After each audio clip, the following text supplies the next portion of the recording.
Dear Jaap de Hoop Scheffer, greetings and nice to see you on First Western. Thank you so much for your invitation. Pleasure to be on your show. I would like to start with some history moments with the Bucharest summit in 2008. NATO did not provide their roadmap plan to join NATO, taking into account today's war. Would you like to change that decision of 2008 NATO summit? Well, the problem with that summit and that decision was that NATO promised Ukraine something on which NATO could not deliver. And I think we should not repeat that mistake. You might remember that there was a big political fight between President Bush of the United States and Chancellor Merkel of Germany and the French President Sarkozy of that time. So the compromise was they, and that was Ukraine and Georgia, will become NATO members. We knew then, as we know now, that before you make this kind of decisions, you should show yourself that there is political consensus within the North Atlantic Alliance. And that was not the case in Bucharest. And that was, in other words, a false promise to Ukraine. And I think NATO should not repeat false promises, as is relevant, by the way, now for the European Union. Now Ukraine, to my great joy, by the way, is a candidate member state of the European Union. So Bucharest should not be repeated. Also, in your opinion, if Ukraine became a NATO member after that summit in 2008, would Russia still invade Ukraine? Well, I don't know. That is an iffy question. I do not know. What I do know is that Vladimir Putin, as I've met him in my active NATO years several times, had an obsession, and has an obsession to reinstate the great Russian Empire, and Ukraine, in his abject thoughts, is, as you know, part of that great Russian Empire. I mean, that obsession Putin had in 2008, and he still has it. But what exactly would have happened if the decision in Bucharest in 2008 would be another one? I don't know, and I think it's not very useful to speculate. The only thing I should add, of course, is that in 2008, the internal political situation in Ukraine was different from the actual and present situation, because then there was still intra-Ukrainian debate and discussion if joining NATO was a good idea. And now, of course, almost all Ukrainians, for understandable reasons, in this horrible war of aggression initiated by Putin, almost all Ukrainians are very strongly and much in favor of NATO membership. So you had a personal meeting with Russian President Putin. Did you feel that you speak with a crazy man? No, not at all. I knew then, and I know now, that Vladimir Putin, of course, is a war criminal. Let's start there, but is a rational thinking leader. So he's not a maverick, he's not an unguided missile. And that makes his obsession dangerous, because also rational thinking people can revert to horrible things, as Putin has proved. But Putin made it very clear in that meeting you refer to in your question, that, of course, as I had expected, that NATO membership of Ukraine would be totally and completely unacceptable to him. In that regard, he hasn't changed his opinion between 2008 and now. He is waging this horrible war of aggression.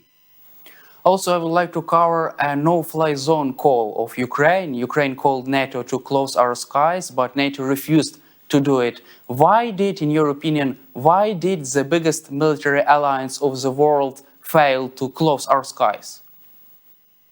Well, I think let me start by saying that when you discuss Ukrainian airspace, it is my opinion that we, NATO, the West nations who are capable and willing and able, should not only provide Ukraine with the MiG fighters from Central Europe, dating back to earlier times, But I'm also in favor, but that needs time and training of supplying Ukraine with F-16 fighter aircraft. But the no-fly zone is a different thing. The reason that is up till this moment not a probability, is that the NATO alliance, as you know, is walking a fine line in not directly becoming involved in a war with the Russian Federation, a war with Putin. And a no-fly zone might lead to a situation where NATO aircraft would have to shut down Russian fighters over and in Ukrainian airspace. And that for the North Atlantic Alliance, for NATO, as you know, since the very beginning has been a bridge too far and still is a bridge too far. So that's a fine line. I very much understand that for Ukrainian public opinion and for Ukrainian morale, it would be a giant and tremendous boost. What should happen now in this regard, in my opinion, is that we participate further in making Ukrainian air defense more sophisticated, and going for also newer generation fighter aircraft. But a no-fly zone, I don't see it on the horizon and over the horizon yet. But don't you agree that it could be a right decision from moral point of view? Well, international politics is not always reigned and guided by question of morality. I think the political truth, the hard truth, the difficult truth for Ukraine at the moment is that I do not see a political consensus on initiating a no-fly zone over Ukraine. And I come back to what I said earlier about NATO membership. Let us refrain in the West and in NATO for making false promises to Ukraine. Making a promise and then not being able to deliver is very bad, and would be very bad for Ukraine, and would be very bad for Ukrainian morale, and would be a quote unquote a victory for Vladimir Putin, and that's the last thing I would want and I would advise. Let's cover also biggest international incident of the war last year during a missile attack on Ukraine. 2 missiles hit Polish territory, killing 2 civilians.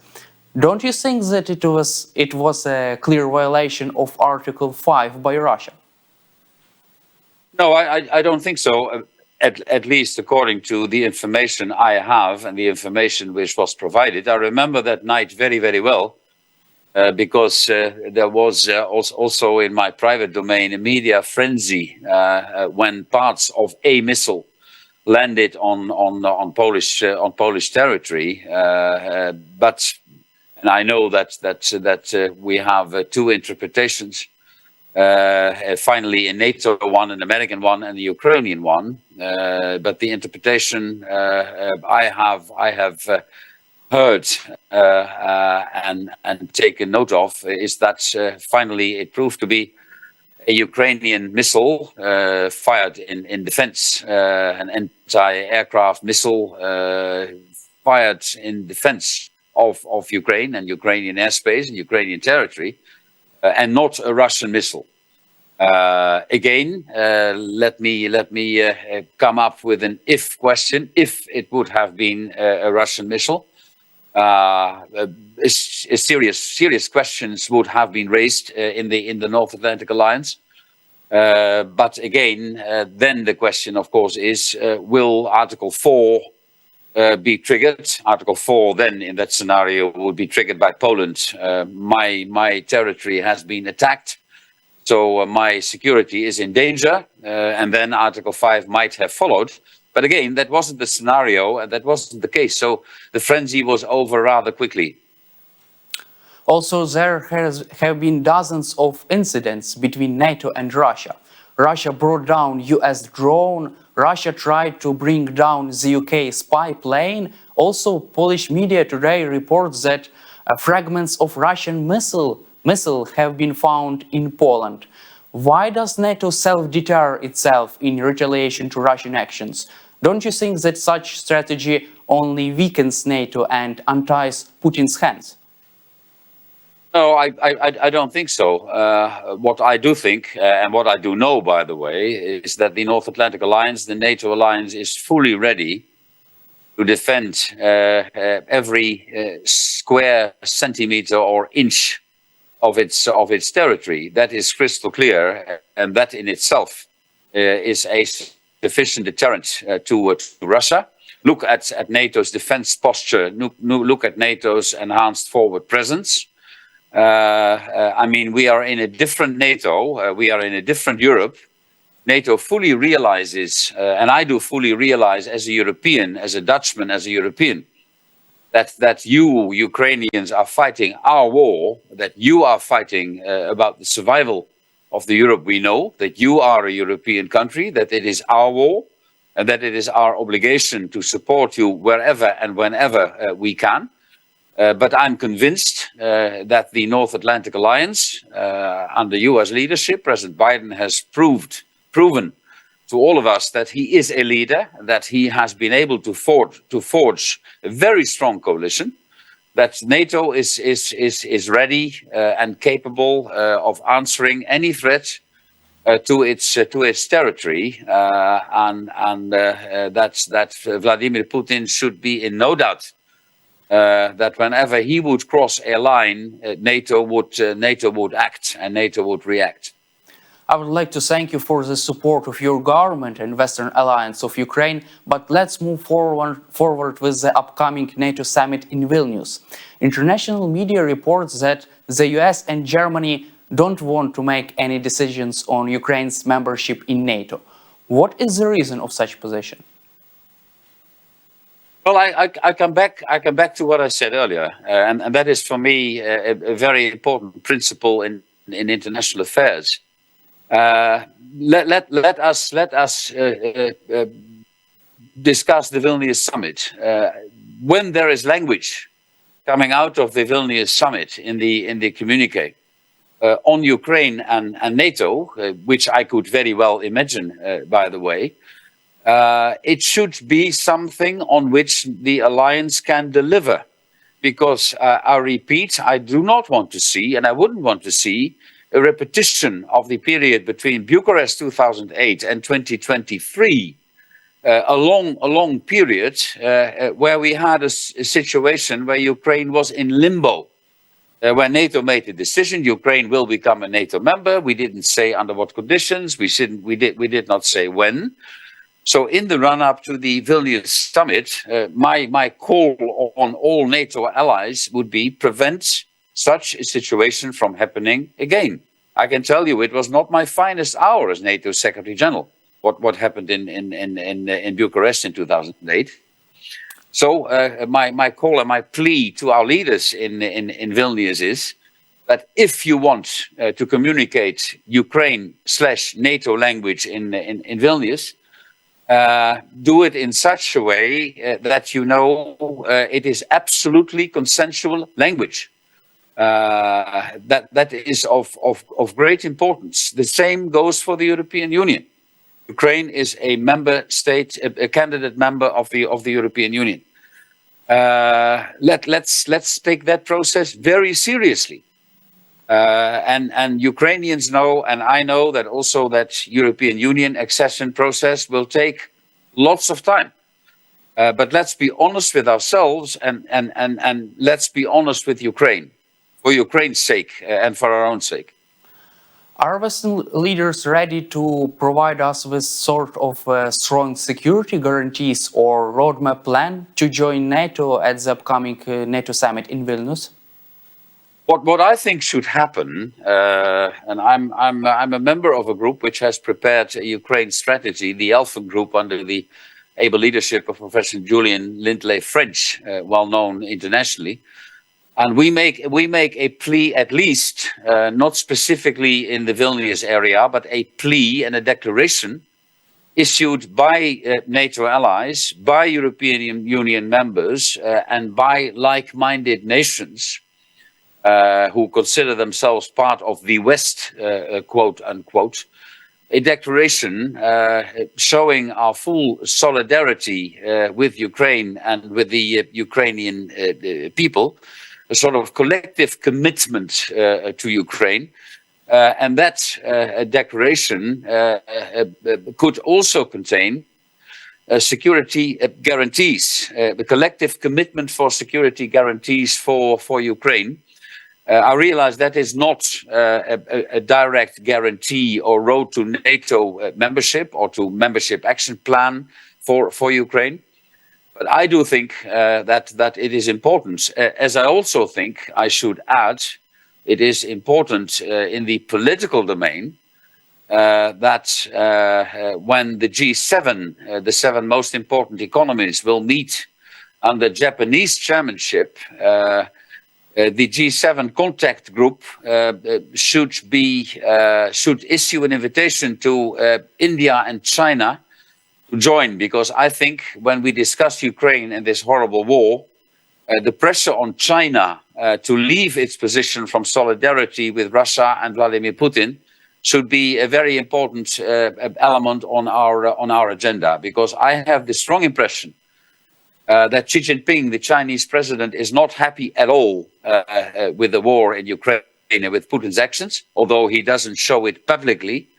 But I think we should try to convince and, if necessary, to pressure President Xi Jinping to cooperate and to help us in bringing this war to an end. Of course, I add hastily that it is up to Ukraine, you Ukrainians, to President Zelensky, to the Ukrainian government and the Ukrainian people to define the conditions on which this war could or should end. But don't you think that only Ukraine's membership in NATO could be a key to end the war? Could Putin still continue his aggression if Ukraine is member of NATO? Well, I must agree with you in your element of skepticism in your question, because if I look back at 1994, the Budapest Memorandum, where Ukraine got security guarantees when it abandoned its nuclear weapons, that Budapest Memorandum wasn't worth the paper it was written on.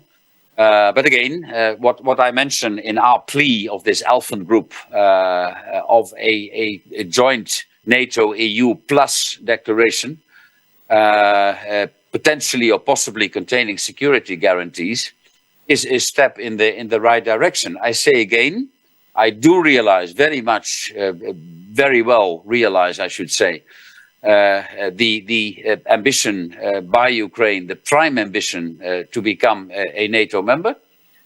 Talking about NATO membership on our side of the fence in the North Atlantic Alliance, when we realize and we know that there is no consensus, is dangerous, because that will give Vladimir Vladimirovich Putin the wrong signal. And that, again, I repeat for the 3rd time in this interview, it is important to discuss this in the NATO alliance and not to make false promises again, as we did in Bucharest. You mentioned nuclear weapons of Ukraine. In your opinion, would it be fair to, after the end of the war, to support sort of discussions in Ukraine to possible restoration of our nuclear status? Well, I would hope and think that if it would come to the form of security guarantees for Ukraine, I was talking about, it is absolutely unnecessary for Ukraine, apart from the possibility, but unnecessary for Ukraine to develop its own nuclear arsenal. What I would add to this answer is that whenever this war might end, I say again on Ukrainian terms, there is an urgent need for a new European security architecture. If that's possible with the Russians, and as long as Putin has the political reins in his hand in Russia, I think that's very difficult. But there might be another leader, there might be another Russia. I don't see it over the horizon, by the way. But that new security architecture in Europe is necessary. Putin has completely neglected and violated the Helsinki agreements, the Paris agreements, which we had in Europe. That's why I said it's our war. It's about the future of Europe. It's about the future of a European security architecture, of which Ukraine is part and should, in my opinion, be part and parcel. Part and parcel. So that is what is on the agenda. But I would not see, and I would not hope that it would be necessary in a situation where nuclear proliferation is already rather dangerous. That Ukraine would find itself in a position that it would come to a decision to have its own nuclear weapons. I think that would not fit into the security architecture, but I say immediately, and I realize that I can only say this on the basis of a structure and a regime where Ukraine has ironclad security guarantees. And is there a place in new security architecture for Ukraine's membership in NATO in the future? Of course, there is a place for Ukraine membership in NATO in the future. Definitely. That's what I thought in 2008. That's what I think now. My but with the capital B is don't start idle debates and discussions if you know beforehand that you cannot deliver. And you were rightly asking me and questioning me about the positions of important NATO allies like Germany, like France. But I must add, I do not hear President Biden and the American administration now about NATO membership. So it is a very complicated and very difficult debate. We should have that debate. And I say yes to your question, of course, in the longer term. Definitely. We should have a debate. But again, prevent making false promises. Also, Russia continues to terrorize us with missile strikes. In your opinion, would it be fair to provide us with such capabilities which will allow us to retaliate and strike back, even on Russian soil? Well, here again, first of all, I think that we should do everything we can. And as a Dutchman, I can say that Dutch Patriot missiles are quite rightly helping you to defend Ukraine. I think what is now important is air superiority and sophisticated air defense. That's why I made my plea, and I repeat, for the F-16s. But again, training a pilot on the F-16s will take months of time. I mean, you don't do that overnight. And I hope we are already practicing training Ukrainian fighter pilots on the F-16. I do not know if that's true, but I hope it's true. And as far as your question is concerned, here again, in the alliance, there is this as I repeat, fine line between NATO becoming in a direct war situation with the Russian Federation and prevent such a situation, which might increase the danger, including the danger for Ukraine. Thank you. And my last question will be regarding the Western aircraft. Netherlands consider providing us with F-16. Could Amsterdam become the first Western capital providing us with F-16? I do not know, but I know very well, and I know her very well, that the Dutch Defense Minister, Mrs. Ollongren, has clearly said that there are no taboos. And as far as my opinion is concerned, I think there should be no taboos for providing Ukraine with F-16 fighter aircraft. But again, it will take a lot of time in training the pilots. And I hope that other allies, NATO allies, because there are lots of F-16s on the market, might follow the Dutch defense minister, but other defense ministers have also been rather clear about that, to provide over time Ukraine with F-16 fighter aircraft. Let me make one final remark, sir, if you allow me. And that is about younger generations in Ukraine and in our part of Europe. I think restoration of full Ukrainian sovereignty and territory, the 2000 and pre-2014 borders, will depend, and you have questioned me about this, and quite rightly, about the resilience of our democracies.